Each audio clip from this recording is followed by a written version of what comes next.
वक्त से लड़कर जो नसीब बदल दे, इंसान वही जो अपनी तकदीर बदल दे। कल क्या होगा कभी मत सोचो, क्या पता कल वक्त खुद अपनी तस्वीर बदल दे। आदाब, नमस्कार, सत श्री अकाल दोस्तों, दिस इज आरजे अमायका और आप सुन रहे हैं दी अमायका शो। विकलांग होना कोई दुर्बलता का प्रतीक नहीं है। हमें किसी के सहारे की जरूरत नहीं। हम अपनी जिंदगी खुद जीने के काबिल हैं। अगर आप अपनी इस कमजोरी को अपनी ताकत बनाने की कला सीख गए तो आसमान आपकी मुट्ठियों में होगा। इस जिंदगी के हर पल का मजा उठाएं और अपनी क्षमता को निखरने का मौका दें, जिससे कि आप एक बेहतर इंसान बन सकते हैं। ऐसी सोच रखने वाली जिसे आज पाकिस्तान की आयरन लेडी के नाम से जाना जाता है। इनकी लाइफ बहुत स्ट्रगल से भरी हुई है और इस मुकाम तक पहुंचना आसान बात नहीं होती। तो क्या थी इनकी लाइफ की जर्नी, चलिए शुरू करते हैं। एक लड़की जिसका जन्म 3 मार्च 1987 को पाकिस्तान के एक छोटे से शहर में हुआ। ये उस फैमिली से बिलोंग करती हैं जहां लड़कियों के पैदा होने पर उसे लक्ष्मी नहीं माना जाता, बल्कि एक बोझ समझा जाता है। या कह सकते हैं कि इनकी फैमिली एक रूढ़वादी किस्म की है। इन्हें बचपन से ही एक अपनी अलग पहचान बनानी थी, पर ये लड़की थी, इसलिए फादर के कहने पर सिर्फ 18 साल की एज में ही इनकी शादी कर दी गई। हालांकि अभी इस एज में उनका शादी करने का मन नहीं था, पर बात तो पापा ने कही थी, इसलिए उनकी खुशी के लिए अपने सपनों का गला घोट दिया। शादी तो हो गई थी, पर इनकी शादीशुदा जिंदगी खुशहाल नहीं थी। क्या होता है, आज भी 90% फैमिलीज ऐसी हैं जो अपने बच्चों के सजेशन के बिना ही उनकी जिंदगी का इतना बड़ा फैसला कर लेते हैं। मैं ये नहीं कहती कि पेरेंट्स गलत हैं, पर वो ये भूल जाते हैं कि आगे की लाइफ उन्हें नहीं बल्कि उन दो अनजान लोगों को जीनी है, क्योंकि एक दूसरे के बिना जान पहचान के जिंदगी बिताना आसान बात नहीं होती। इसलिए इतने बड़े डिसीजन लेते समय एक बार एक दूसरे की राय जरूर लें, क्योंकि आपके उस एक फैसले पर किसी की पूरी जिंदगी डिपेंड करती है। शादी के 2 साल बाद ही कुछ ऐसा हुआ जो इन्होंने कभी सपने में भी नहीं सोचा होगा। क्या था, ये और इनके हस्बैंड कार से कहीं जा रहे थे और कार ड्राइव इनके पति ही कर रहे थे, पर ड्राइव करते करते कब इनके हस्बैंड की आंख लग गई पता ही नहीं चला और कार का एक जबरदस्त एक्सीडेंट हो गया। इस सिचुएशन में खुद को सेव करने के लिए इनके पति बिना इनकी मदद किए हुए कार से बाहर कूद गए और ये इसी तरह उसी कार में फंसी रही। इस तरह इनके हस्बैंड का तो छोटी मोटी चोट आई, पर ये बुरी तरह से इंजर्ड हो चुकी थी। इन्होंने एक इंटरव्यू में बताया कि जब ये हादसा हुआ और मुझे हॉस्पिटल ले जाया जा रहा था, तब मैं होश में थी और ऐसा लग रहा था मानो मेरी कलाई और कंधे की हड्डियां पूरी तरह से टूट चुकी हैं। मेरे कमर के नीचे का आधा शरीर टूट चुका है और आधा शरीर बुरी तरह से पैरालाइज्ड है। ये एक्सीडेंट इतना भयानक था कि देखने से लग रहा था कि अब किसी का भी बच पाना नामुमकिन है, पर आसपास खड़े लोगों ने इन्हें कार से निकाला और पास के ही हॉस्पिटल में एडमिट करा दिया। फिर एक हॉस्पिटल से दूसरे हॉस्पिटल और कराची के एक बड़े हॉस्पिटल में इनका ट्रीटमेंट चला, जिसमें 2.5 महीनों तक तकरीबन 3 बड़े और 2 छोटे ऑपरेशन हुए।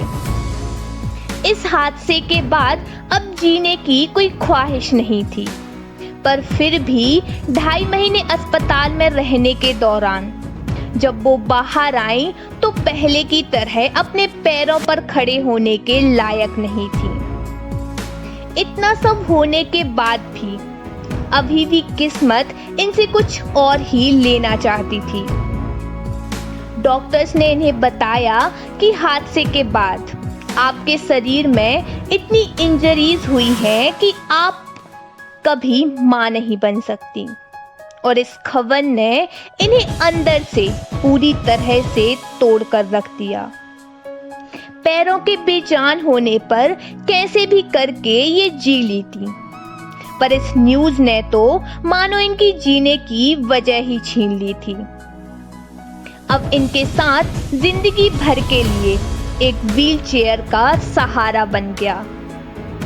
लेकिन ये उन इंसानों में से नहीं थी जो परिस्थितियों से हार मानकर उसे ही अपना जीवन बना लें, बल्कि इनका मानना था कि मैं आज भी आजाद हूँ। मैं ये एडमिट करती हूँ कि अपने शरीर से किसी और पर डिपेंडेंट हो चुकी हूँ, लेकिन मेरी आत्मा और मन आज भी आजाद है।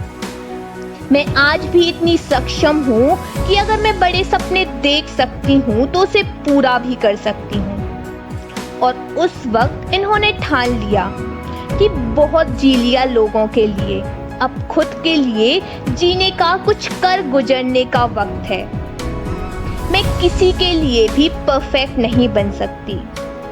जब ये 2.5 महीने हॉस्पिटल में थी तो वहां की सफेद दीवारें देखकर बोर हो जाती थी, और तभी इन्होंने अपने डेथ बेड पर अपनी पहली पेंटिंग बनाई। क्या था, इनके मन में बहुत डर थे जो ये बिना किसी को कुछ बताए पेंटिंग पर उतार देती थी। और इनकी जिंदगी का सबसे बड़ा डर कि कहीं मेरे हस्बैंड मुझे तलाक ना दे दें। पर अब इन्होंने सोच लिया था कि एक एक करके वो अपने सारे डर को काबू में करेंगी। और हुआ भी यही। जब यह हॉस्पिटल से डिस्चार्ज हुई तो इनकी हालत देखकर इनके पति ने इन्हें डाइवोर्स दे दिया। पर शायद इन्हें पहले से यह बात पता थी कि कुछ ऐसा ही होगा, इसलिए खुद को इमोशनली इतना स्ट्रॉन्ग बना लिया कि किसी के जाने से मुझे कोई फर्क नहीं पड़ता।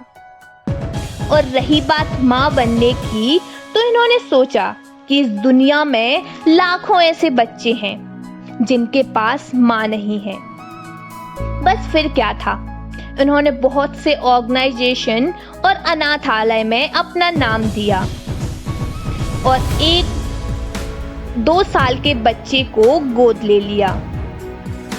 और इसके बाद इन्होंने पब्लिकली आने का डिसीजन लिया और अपनी पेंटिंग को दुनिया को दिखाया, जिसे काफी लोगों के द्वारा पसंद भी किया गया। इन्होंने काफी मॉडलिंग कैंपेन्स भी किए हैं और अपनी काबिलियत के दम पर आज वो दुनिया की पहली व्हीलचेयर से जुड़ी मॉडल बन चुकी हैं। पर इन्होंने खुद को यहीं तक रुकने नहीं दिया। कुछ सालों बाद ही पाकिस्तान के नेशनल टीवी शो में as a anchor person join कर लिया और ये यूएन वुमेन पाकिस्तान के लिए नेशनल ग्लोबल गुडविल एम्बेसडर बन चुकी हैं। क्या आप जानते हैं कि ये कौन है? संयुक्त राष्ट्र में पाकिस्तान की नेशनल एम्बेसडर बनने वाली, जिसे पाकिस्तान की आयरन लेडी के नाम से जाना जाता है, द वन एंड ओनली मुनीवा मजहारी। आज ये मोटिवेशनल स्पीकर के रूप में जानी जाती हैं।